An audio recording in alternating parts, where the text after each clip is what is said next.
Assalamualaikum warahmatullahi wabarakatuh. Bismillahirrahmanirrahim. Alhamdulillahi rabbil alamin. Wassalatu wassalamu ala sayyidil mursalin nabiyina wa habibina wa syafi'ina Muhammad ibn Abdullah wa ala alihi wa ashabihi wa man ihtada bihadihi wa istanna bisunnatihi ila yaumiddin, amma ba'du. Tajuk diskusi kita dari kitab karya agung Imam Al-Ghazali rahimahullah wa nafa'anallah bi ulumihi fid dharaini amin.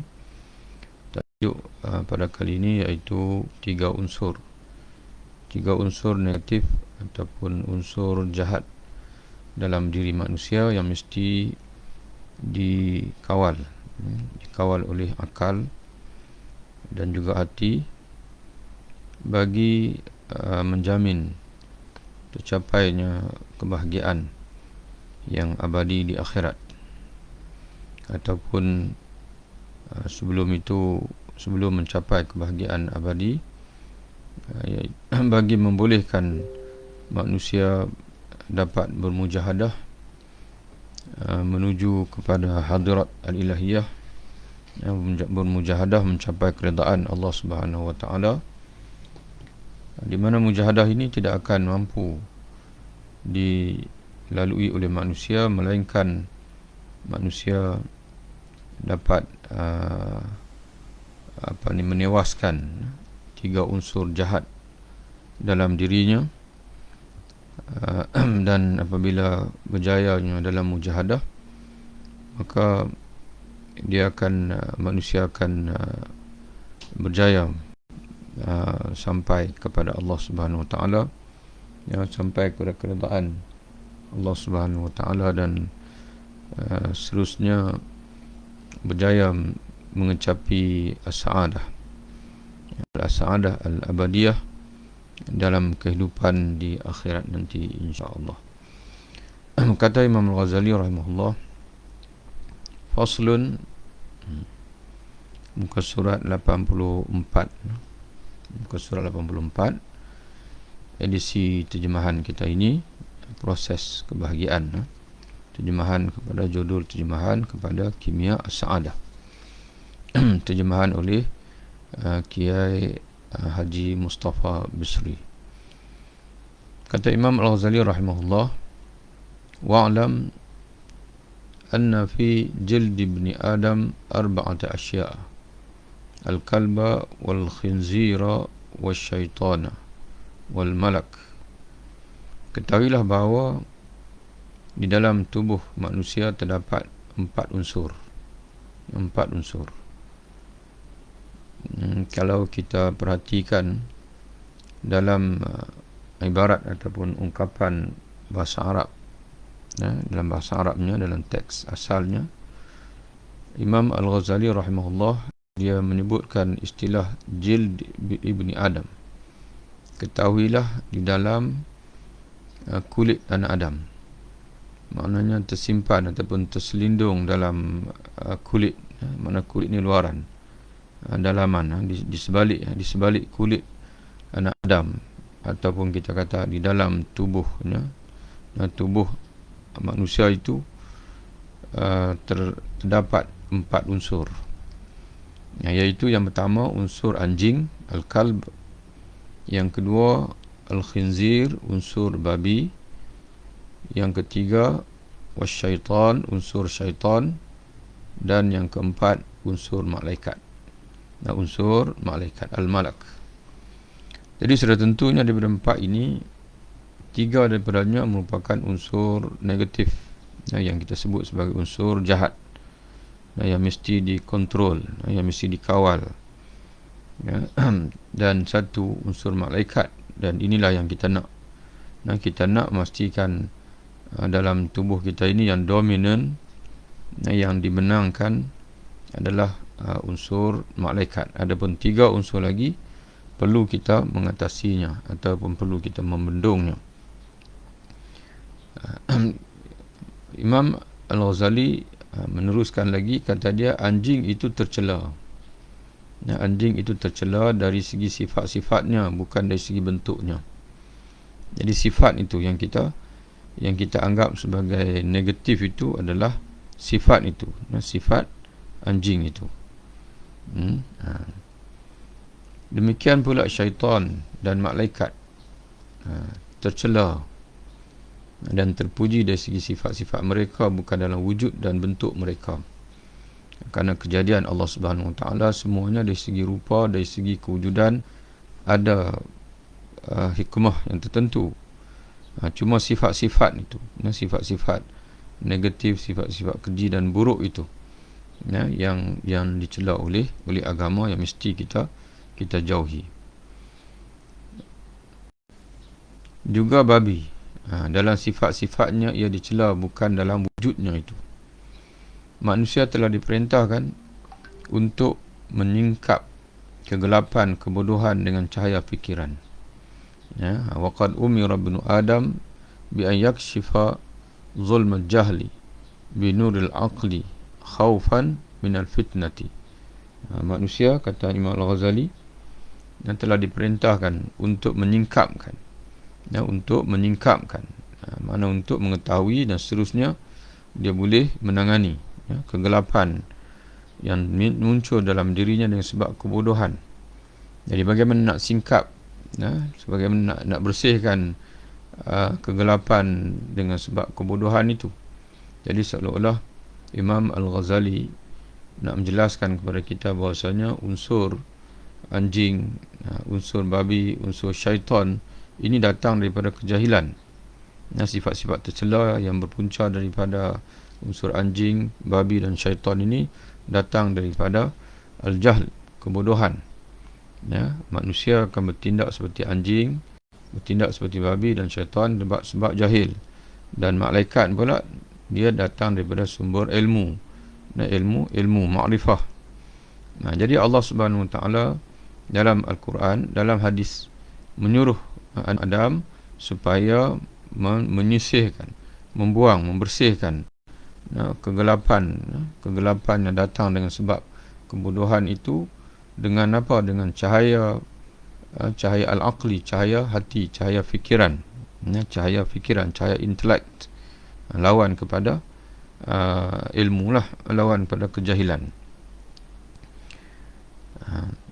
Jadi kenapa perlu disisihkan? Kenapa perlu dibuang?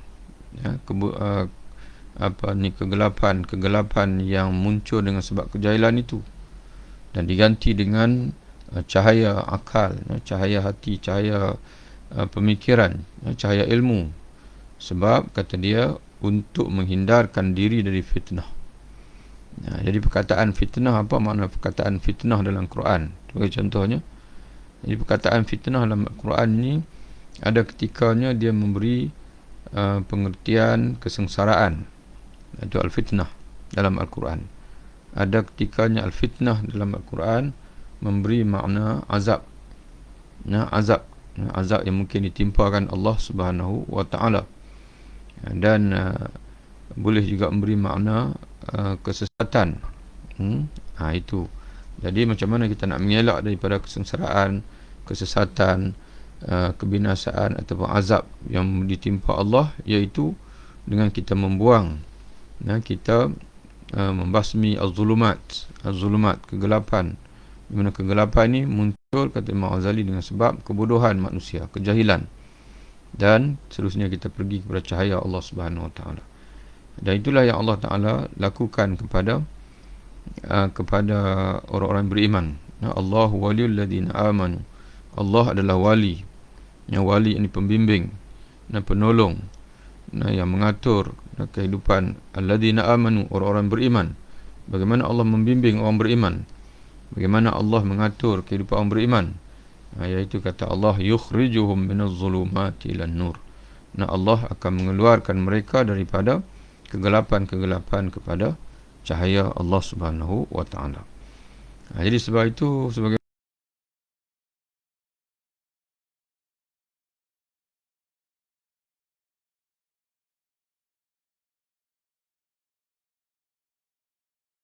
dan sangat dekat dengan Al-Quran Al-Karim. Sebab itu, untuk memahami ibarat Imam Al-Ghazali rahimahullah kita perlu banyak dipanggil tadabbur, banyak tadabbur kepada ayat-ayat Allah Subhanahu wa taala. Kita perhatikan ungkapan yang dia guna ni, kegelapan dengan sebab kebodohan. Itu zulumat. Dalam Al-Quran Karim disebut dengan zulumat. Kegelapan itu zulumat. Dan macam mana nak mengelak kegelapan itu? Pergi kepada cahaya. Cahaya, nur. Maka Quran mengguna sama juga. Yukhrijuhum, Allah mengeluarkan orang beriman daripada kegelapan-kegelapan, dan kepada cahaya. Jadi kegelapan datang daripada kejahilan, kegelapan datang daripada kebodohan, Cahaya pula, kata Imam Ghazali, datang daripada ilmu, datang daripada akal, dia panggil. Di mana sinonim dengan akal ini adalah ilmu, renungan, dan sebagainya. Lalu Imam Al-Ghazali dalam kitab dia ni, dia tak bawa ayat tadi, tapi dia bawa hadis Nabi. Yang dibawa hadis Nabi bagaimana munculnya kegelapan dalam diri manusia, iaitu daripada syaitan, sebagai sabda Nabi sallallahu alaihi wasallam, "Ma min ahadin illa walahu syaitan, wali syaitanun wa inna Allah qad a'anani ala syaitani hatta malaktuhu." Jadi seolah-olah Imam Al-Ghazali fitnah, kesengsaraan, kesesatan dalam hidup manusia ini datang daripada syaitan, dan syaitan ini membawa kegelapan. Jadi dari maksud hadis Nabi, tidak seorang pun yang tidak mempunyai syaitan dalam dirinya. Aku pun punya syaitan, dan sesungguhnya Allah telah menolongku mengatasi syaitanku sehingga aku benar-benar menguasainya. Jadi kata Nabi, semua manusia ini ada syaitan. Ada syaitan dalam dirinya yang mendorong dia kepada kegelapan dan juga kejahilan. Hadis ini yang dibawa Imam Al-Ghazali ini, dari segi apa yang tercatat dalam kitab-kitab hadis agak berbeza lafaznya, tapi memberi maksud yang sama. Dalam kitab hadis, di antaranya dalam Sahih, dalam Musnad Imam Ahmad dan juga Sahih Muslim, Nabi menyatakan, "Laisa minkum min ahadin illa wa qad wukila bihi qarinuhu minasyayatin." Tidak ada seseorang pun di kalangan kamu melainkan Allah Subhanahu wa taala menyerahkannya kepada temannya daripada syaitan. Maksudnya tidak ada mana-mana manusia melainkan dia ada didampingi oleh syaitan, oleh salah satu daripada syaitan. Mengikut tafsiran dalam oleh Al-Alamah Mulla Ali Al-Qari dalam kitabnya Mirqat Al-Mafatih, maksud wukila bihi qarinuhu ay sullita, yakni Allah membenarkan syaitan untuk menyampaikan was-was, untuk mendampinginya, dan juga untuk menyampaikan was-was, yakni bisikan jahat. Bisikan jahat. Jadi tidak ada mana-mana manusia melainkan dia didampingi oleh syaitan, yang mana Allah memberi keizinan pada syaitan itu untuk menguji manusia, untuk menyampaikan bisikannya. Lalu para sahabat bertanya, "Wa anta ya Rasulullah, apakah termasuk engkau sama ya Rasulullah, turut didampingi oleh syaitan yang diberi keizinan oleh Allah untuk menyampaikan bisikannya?" Qala, Nabi sallallahu alaihi wasallam menjawab, "Na'am, ya. Aku pun sama. Aku pun didampingi oleh syaitan. Walakin Allah, akan tetapi aku berbeza dengan kamu kerana Allah a'anani, telah menolongku, alaihi, untuk mengatasinya. Fa aslam, sehingga syaitan itu aslama. Ibarat ini boleh dibaca, kata Imam Nawawi dalam Syarah Sahih Muslim, kerana hadis ini turut ada dalam Sahih Muslim, boleh baca fa aslamu, sehingga aku selamat, dengan dipanggil aslamu mudhari', mutakallim, dhamir mutakallim, fa aslamu, sehingga aku, dengan Allah menolongku untuk mengatasi dia, fa aslamu, lalu aku selamat daripada dia. Dan boleh juga dibaca fa'aslama. Ya, lalu Allah menolongku mengatasinya, fa'aslama, sehingga dia memeluk Islam. Ya, sehingga dia meluk Islam ataupun dia menyerah. Dia terpaksa menyerah kepada aku. Maknanya dia tak mampu untuk menguasaiku, sebaliknya aku yang menguasai dia. Jadi itu menggambarkan bahawa dalam diri manusia itu ada unsur syaitan, dalam diri manusia ataupun dipengaruhi oleh syaitan.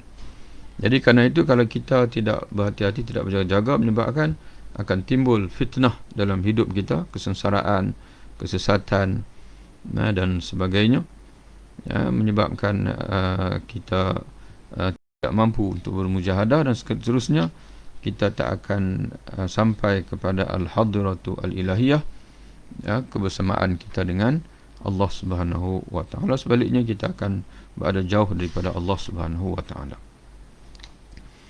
Imam Al-Ghazali melanjutkan lagi, demikian pula nafsu dan angkara murka hendaknya berada di bawah kekuasaan akal fikiran. Jadi untuk mengelakkan tiga unsur ini, unsur anjing, unsur babi, unsur syaitan ini mempengaruhi manusia, maka hendaklah berada di bawah kekuasaan akal fikiran. Jadi seolah-olahnya Imam Al-Ghazali rahimahullah nak gambarkan kepada kita bahawa walaupun kita didampingi oleh syaitan, dan pada masa yang sama dalam diri kita pun ada unsur anjing dan juga unsur babi, tapi dapat ditewaskan kalau kita guna akal fikiran. Kalau kita sentiasa mengaktifkan kemampuan al-aql yang disebut dalam sebelum ini, kemampuan akal dalam diri manusia itu, Imam Al-Ghazali kata dia seolah macam gubernur. Akal ini dalam diri manusia itu ibarat wali, ataupun ibarat dia panggil ibarat gubernur.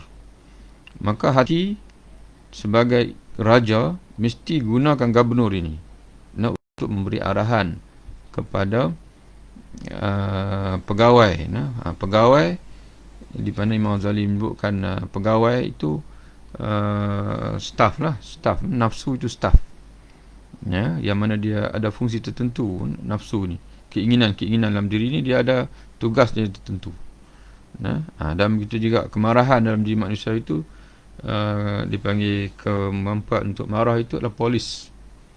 Kerana manusia perlu juga ada sifat kemarahan itu untuk menangkis, dipanggil perkara-perkara yang seharusnya dia benci.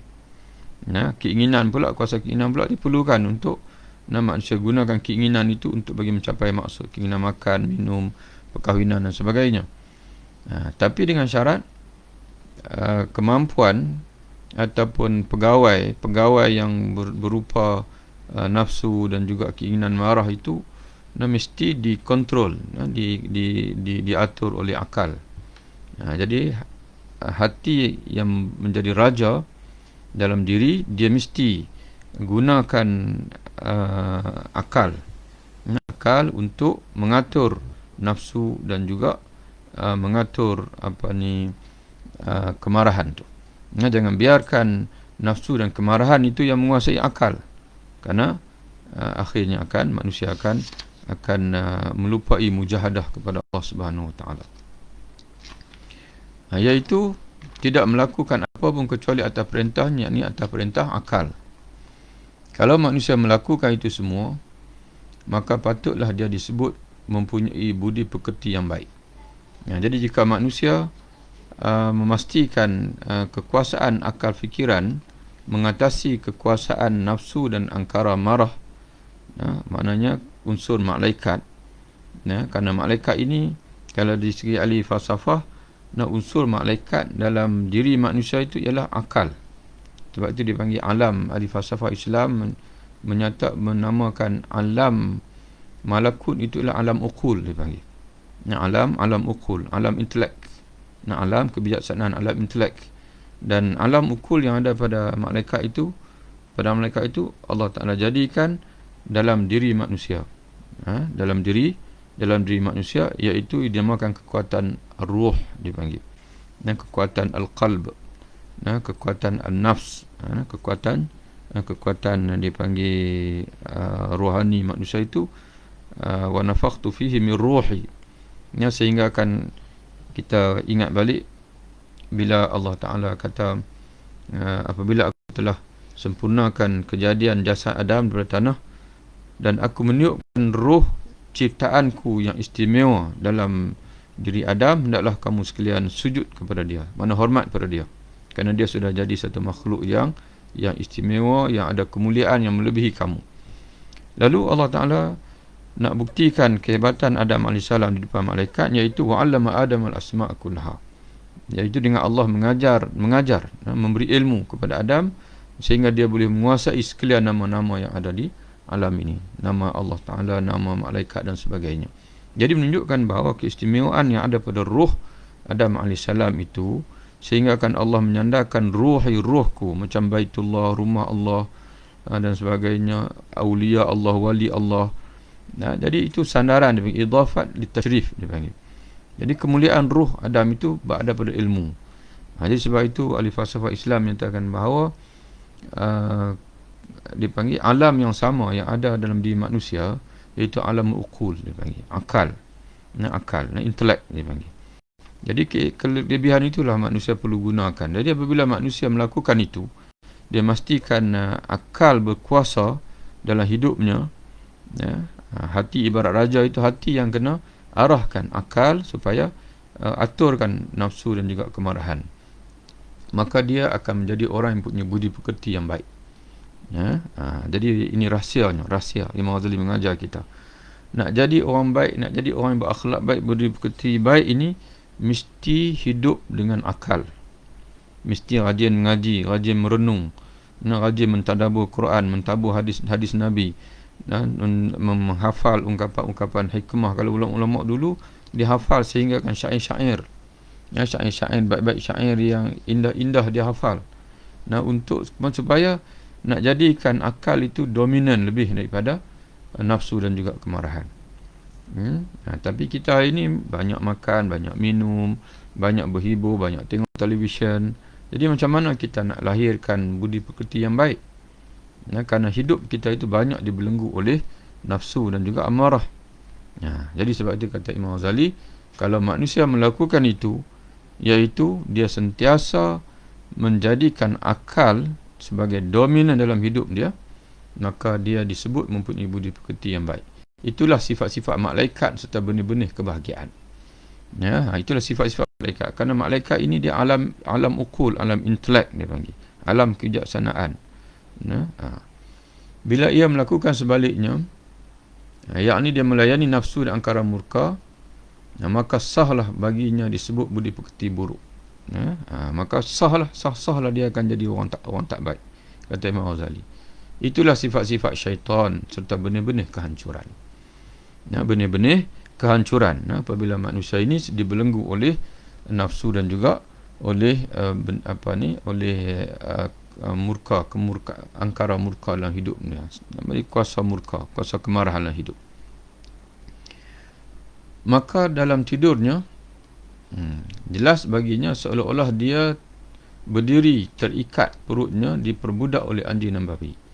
Jadi banyak dalam kitab, kalau kita tengok dalam Ihya Ulumuddin, dalam Arba'in fi Usuluddin, dan itu juga dalam Jawahir Quran, Imam Al-Ghazali dia seolah-olah meletakkan salah satu tanda bahawa jiwa kita ni bersih.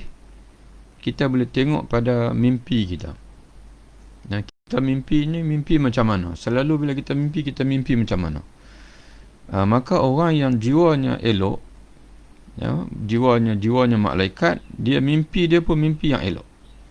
Tapi orang yang jiwanya kotor, jiwa syaitan, mimpinya pun mimpi yang tak elok. Contoh dia kata, Imam Ghazali kata, dia kemungkinan dia akan nampak dalam orang yang jiwa kotor ni, dia selalu di antara mimpinya, yang hadir dalam mimpinya ialah dia dalam mimpi dia akan tengok dia ni sebagai orang yang terikat, perutnya terikat, di pinggang yang terikat. Terikat untuk apa? Untuk diperbudakkan, dipergunakan oleh anjing dan juga babi. Dia nampak dalam mimpi dia itu. Dia dapat diumpamakan seorang Muslim yang menangkapi, maknanya orang yang jiwanya kotor ni, yang menyerah kepada unsur anjing dan babi dan juga syaitan dalam dirinya itu, dia seumpama seorang Muslim yang menangkapi sesama Muslim, mana dia ikat kawan dia yang lain untuk diserahkan kepada orang kafir untuk digunakan saudara Muslim dia itu, untuk orang kafir itu nak suruh buat apa. Apa makna di sini? Iaitu orang yang Allah Ta'ala kurniakan hati, ya, Allah Ta'ala kurniakan hati ibarat raja, ya, dan Allah Ta'ala kurniakan pula tentera hati. Tentera hati iaitu akal, ya, kemudian kemampuan intelek, akal, kemampuan keinginan, syahwah, dan juga kemampuan kemarahan, al-ghadab. Okay. Tapi dia gunakan kemampuan-kemampuan ini, dia gunakan, dia panggil, Allah Ta'ala kurniakan kemampuan akal kepada dia, ya, tapi dia serahkan kemampuan akal ini kepada unsur nafsu yang seumpama unsur jahat tadi ni, syaitan, dan juga unsur kemarahan, dan babi, dan juga syaitan. Ya, unsur nafsu iaitu unsur binatang dan juga unsur syaitan. Jadi sama macam dia Imam Ghazali umpamakan kita seorang Muslim baik, ya, hati itu baik. Okey, kemudian kita ikat seorang Muslim yang lain iaitu akal baik juga, dan kita serahkan kawan kita yang Muslim itu kepada seorang kafir untuk si kafir ini memperbudakkan dia. Jadi sama juga hati yang baik, hati itu baik, istimewa, dan dia serahkan akal yang baik, akal itu istimewa juga, untuk dipergunakan oleh anjing, oleh babi, dan juga syaitan, oleh nafsu, dan juga unsur kemarahan yang melampau dalam diri manusia. Hari mudah-mudahan tuan-tuan boleh faham situ. Mana betapa jahatnya kita. Betapa jahatnya kita, betapa rosaknya kita kalau kita dah tundukkan akal kita, ataupun kedua-dua sekali, tidak akal kita kepada nafsu kita. Mana kepada unsur syaitan dan juga unsur babi dan juga unsur anjing yang ada dalam diri kita. Sama seperti kita ni, sama seperti seorang Muslim yang telah menyerahkan Muslim yang lain kepada seorang kafir untuk orang kafir itu mempergunakan kawan kita yang Muslim itu. Jadi boleh renung-renunglah. Boleh renung-renung tengok ibarat Imam Al-Ghazali ini. Kata dia, bagaimana keadaanmu dari kiamat kalau macam tu kita buat? Kita serahkan seorang Muslim untuk dipergunakan orang kafir. Kalau real begitu berlaku di hidup ini, macam kita nak jawab di akhirat, di hadapan Allah Ta'ala nanti. Maka sama juga kita nak jawab apa di hadapan Allah nanti, di akhirat nanti, bila kita telah serahkan akal kita, hati kita yang begitu hebat, yang begitu mulia, kita serahkan untuk diperkudakan oleh nafsu, oleh kemarahan, oleh unsur anjing, unsur babi, dan juga unsur syaitan dalam diri kita. Bagaimana keadaanmu di akhirat kelak bila seorang raja, yakni hati yang berupa akal fikiran itu, sepatutnya diterjemah, yang berupaya untuk kontrol akal fikiran itu, engkau serkap dia di bawah kekuasaan nafsu dan angkara murkamu, di mana keduanya ibarat anjing dan juga babi. Maknanya sepatutnya raja ni, hati ni yang berupaya untuk mengontrol akal fikiran itu, engkau gunakan dia untuk aturkan kekuasaan nafsu, kemampuan nafsu dan juga kemarahan itu. Tapi sebaliknya, engkau berkas hati akal itu untuk engkau serahkan kepada nafsu dan juga kemarahan. Dia jadi maknanya yang sebaliknya yang sepatutnya kamu lakukan. Jadi sudah tentu di akhirat nanti Allah Ta'ala akan murka kepada kita, dan kita bila Allah Ta'ala murka, kita tak akan mencapai kebahagiaan abadi. Kebahagiaan abadi di akhirat, bahkan di dunia ini, hanya Allah Ta'ala akan berikan kepada orang yang dia redha nak mencapai keridhaan Allah. Maka kita mesti berperilaku sebagai perilaku malaikat, dan kita buang perilaku binatang dan juga syaitan dalam diri manusia. Demikianlah tuan-tuan dan puan sekalian, perkongsian kita pada bagi siri yang ke-11. Mudah-mudahan memberi pencerahan dalam minda kita untuk kita menempuh mujahadah, bagi mencipta kebahagiaan dalam hidup kita ini. Wabillahi taufiq. Assalamualaikum warahmatullahi wabarakatuh.